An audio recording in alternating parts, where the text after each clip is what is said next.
Hey everyone, welcome back to Dan's Chess Lounge. So for the FIDE World Cup, we're in round 4, and we're in the tiebreak portion of round 4. And the featured game for today is Peter Svidler versus Nikita Vitiugov. And Peter was playing white. He started out with e4, c5, knight f3, d6. So we have a Sicilian defense here.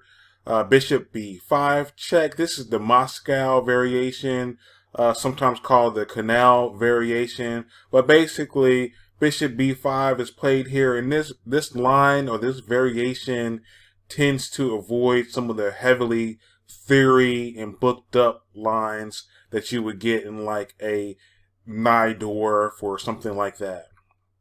You see knight d7 here, d4. C captures D. Now we're going into more like an open variation of the Sicilian. And the normal line here is queen captures D4.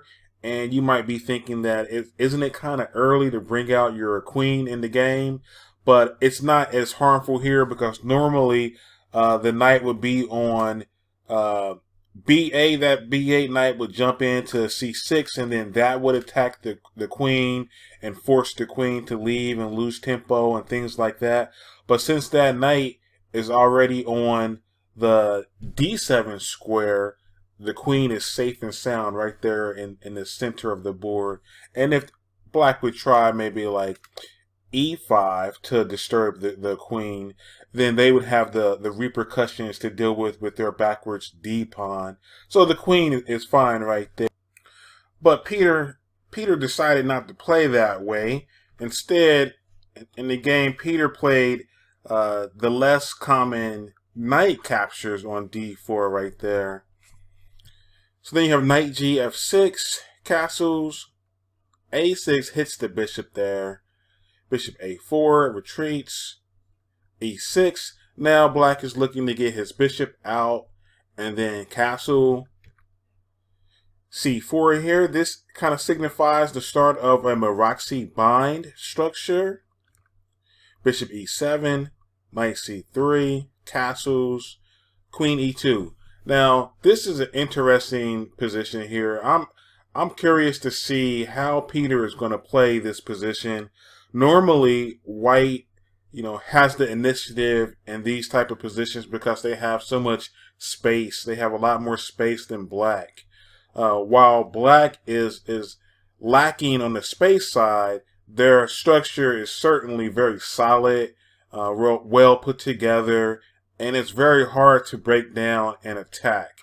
So it's more like a counter puncher in boxing type of position for black. Queen C7, F4, white is going to try to expand on the king side, and he's going to try to squeeze black. Knight B6, this hits the bishop in the palm, but then it's easily defended here with bishop B3. E5, black has moved his E pawn twice now. So he's kind of broken some opening principles, but when you're a GM, you kind of know when you can break them and when you can't break them. You can kind of bend the rules a little bit.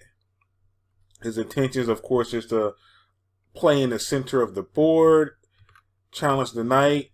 Knight goes to F5, which hits the bishop.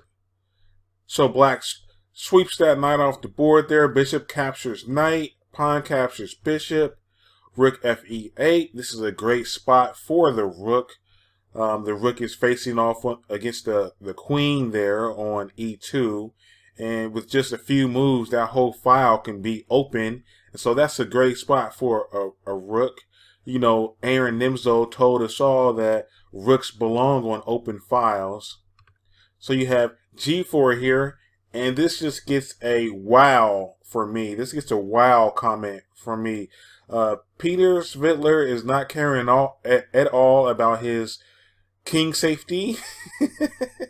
He is going ahead and pushing the pawns that's normally in front of his king. So it gets a wow from me. He has no fear. Okay. You have D5 here. And while Svidler is concentrating on pushing the pawns on his wing, Vitiugov is focusing on pushing the pawns in the center of the board and blowing up the center. That's quite common. You'll hear that a lot and see that a lot. If one person plays on the wings, it's good to counter in the center and vice versa.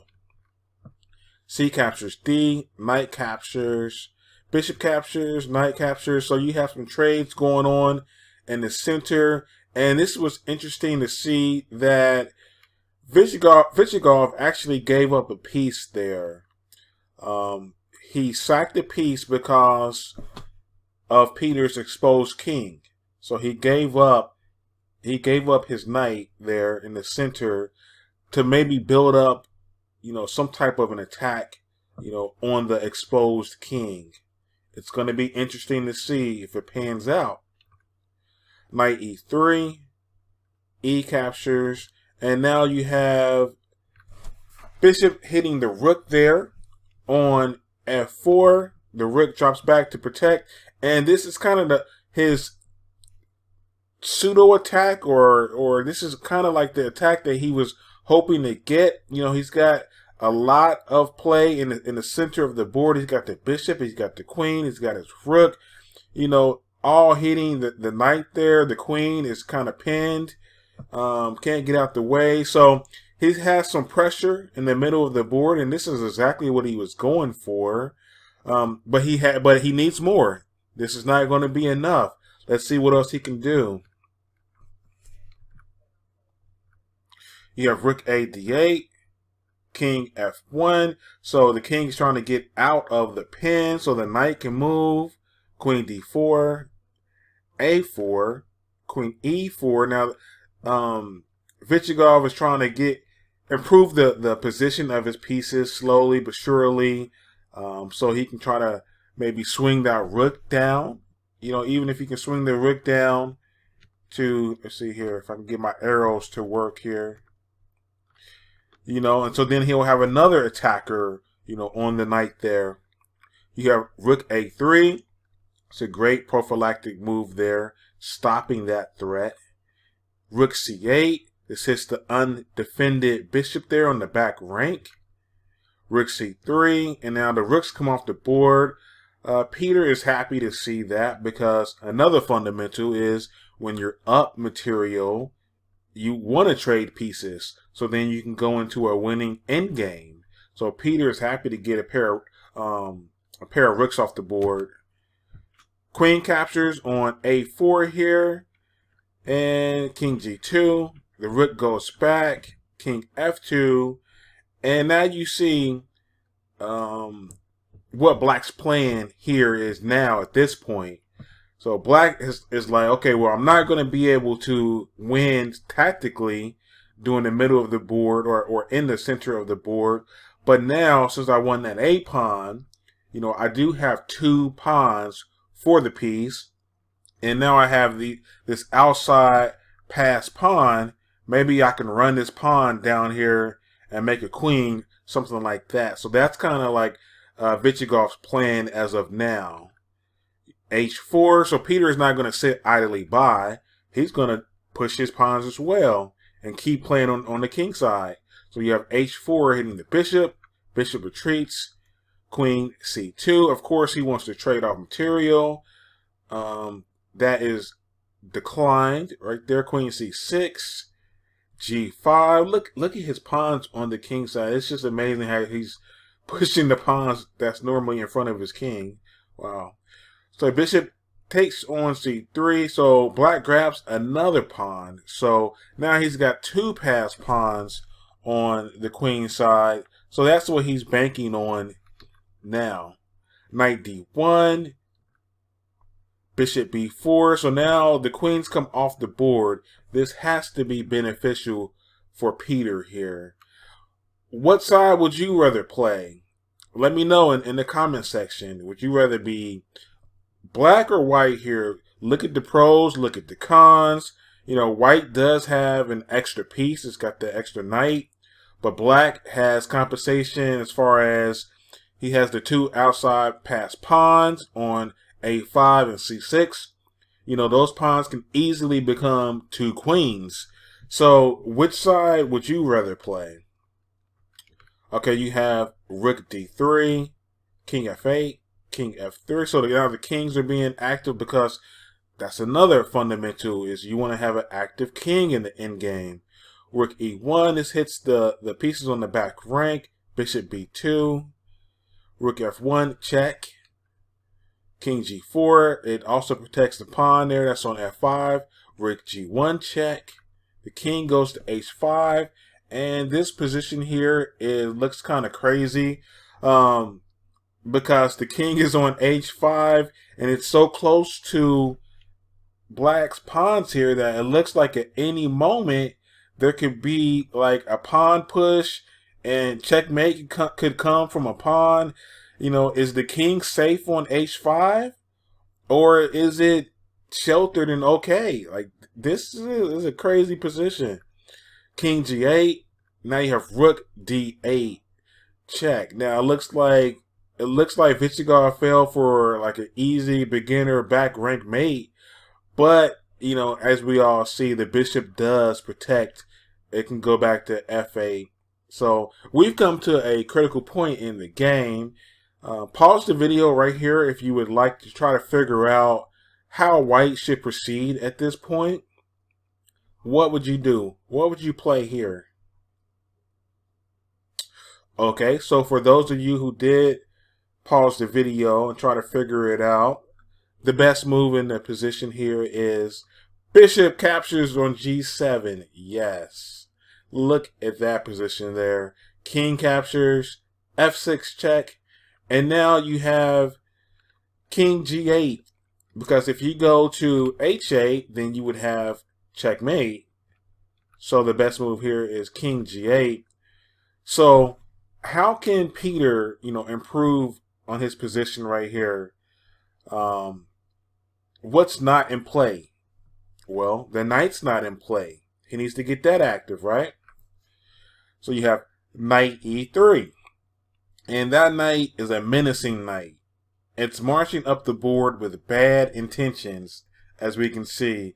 And it's coming to do nothing but destruction. It's coming to cause destruction. And the crazy thing about it is that Black can see, you know, what the plan is from a mile away, but can he really do anything about it? You know, the knight wants to go to either H6 or either to E7, but can he really stop it? H6, knight F5, H takes, and you know Peter doesn't care. Now he plays knight E7, check. The king goes to H7 and captures the bishop there. And that's where Vitiugov throws in the towel. He had enough here and he resigned after the loss of the bishop. And it's easy to see that mate is coming pretty soon. You know, for example, G takes H, maybe trying to allow the black rook to help out along the file there, but that wouldn't do anything because rook captures pawn, king H8, and now the king moves up, and then it's going to be almost impossible to stop rook F8 or either rook H7 checkmate. There's pretty much no way to do it except for giving up your rook, and then that still would only delay it one move. So that's a good game there by Peter Svidler. He did a great job there holding off Black's attack. I kind of think Vitiugov misplayed it a bit in the middle game when he went in for that piece sacrifice. I think it was a little bit too ambitious, and that's probably why, you know, nothing really came about. But it was a good try, though. You know, you never know. You have to play it out. You have to calculate it out and play it out and, you know, use your intuition. And sometimes it works, sometimes it doesn't.